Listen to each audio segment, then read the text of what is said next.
Hey guys, today I've got a beautiful green emerald smoky eye with a red lip that's going to be perfect for any holiday parties or functions, Christmas photos, family gatherings, whatever you've got going on this season.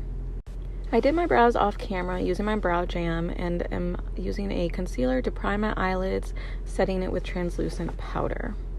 I used the Morphe Dare to Create palette and mixed shades 1 and 2, which are neutral transition shades. One's a little lighter, one's a little darker, and I mixed the two together because I am a little bit darker skin tone.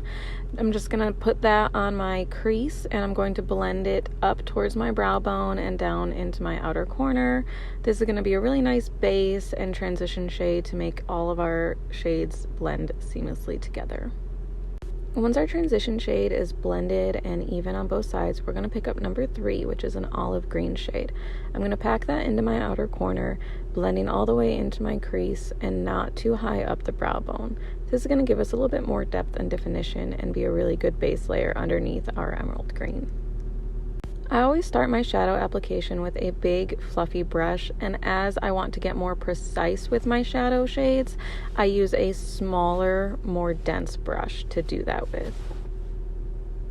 Now our next step, I mixed up my numbers, and we're actually going to go in with what's labeled number 5, which is the black shade. We're going to use a smaller brush and we're going to pack that into the outer corner, keeping it really low into the crease. With this kind of deep dark color, we don't want to use too much. It's much easier to use a little bit and blend it out and build it up than it is to have too much and not have anywhere to make it go. Don't be concerned if this looks a little scary, because we're going to use a makeup wipe to clean up underneath our eye as well as define our outer corner wing. So if you look a little crazy right now, don't be worried. It will get better, I promise. Now we're grabbing that beautiful emerald green shade labeled number 4. I'm using a small dense brush that I've sprayed with setting spray just to kind of grip the shimmer and really make it opaque and not as powdery looking when we apply it to the lid. So I'm starting from the inner corner, covering the entire lid and blending it out and up so that everything looks seamless. You don't want to have a harsh line between any of your colors. Y'all know I love a shimmery lid, so I really make sure I pack on as much as I can to really get that color popping through. And now I'm just going back over my outer corner a little bit with that dark black shade just to deepen it up and make sure that it's as smoky as I want it to be. I know I get a little redundant with you guys when I'm always talking about blending your shadows, but I'm telling you, it is the best professional tip I can give you to bump up your makeup application. You really don't want it to look amateurish and have harsh lines anywhere or color where it shouldn't be. So now we're going to go in with our makeup wipe. We're just going to clean up all that fallout underneath our eye, and here's where we get to define our wing, our smoky eye, our cat eye, whatever you want it to look like. If you want to go a little higher, a little lower, and a little further out, it depends on your eye shape and what look you're going for. At this point, you could be done with your upper lid. You could go onto your face and the rest of your makeup. I wanted to add a wing liner, and using this makeup wipe trick is great for those of you who aren't super comfortable with wing liner, because you can just follow the line that you've already created. Always starting small and working your way up bigger, because it's much more difficult to make a big wing small. You can always make them fly harder, girl. I'm telling you, start small and work bigger. Now we go on to our face. I use my Juvia's Place cream foundation sticks that I'm mixing 2 different shades of because I'm kind of in between my tan and no tan. I want a little bit lighter coverage with this, so I did use a beauty sponge to blend it out. I didn't love this the first time I tried it, so this was our second time, and it was definitely much better than the first.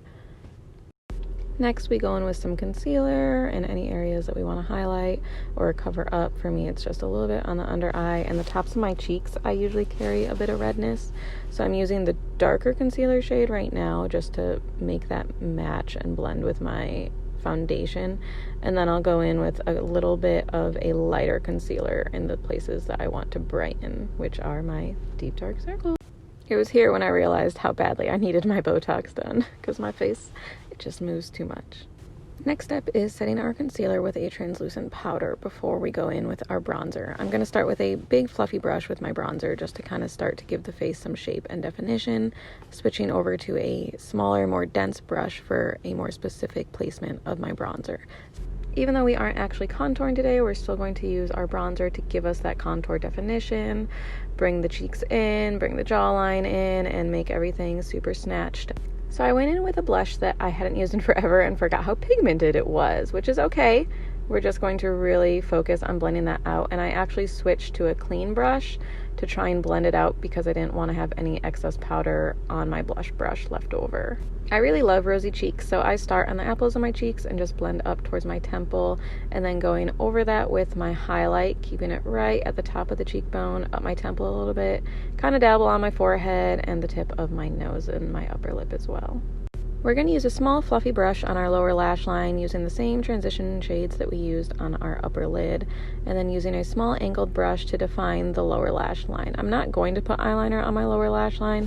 I like using the shadow for the same effect without any harshness, and I feel like it's a lot easier for somebody to use if they're not really comfortable with liner. And we're going to use our inner corner highlight. I love an inner corner highlight and brow bone highlight. It really just opens up the eyes and makes them appear wider and bigger. And of course, a little bit under the brow bone. Last step is going to be just slap on some mascara. If you wanted to put false lashes on, you could at this point. I did, but I did them off camera. I went in with a combination of liquid lips because the first one I put on was a little bit pink, and so I went over the top of it with a darker shimmery red lip. Now here's just a little up close for you guys. You can see how beautiful and pretty and pigmented this is. I hope you guys are enjoying these videos as much as I am, so please comment, like, share, subscribe, and let me know what you want to see next.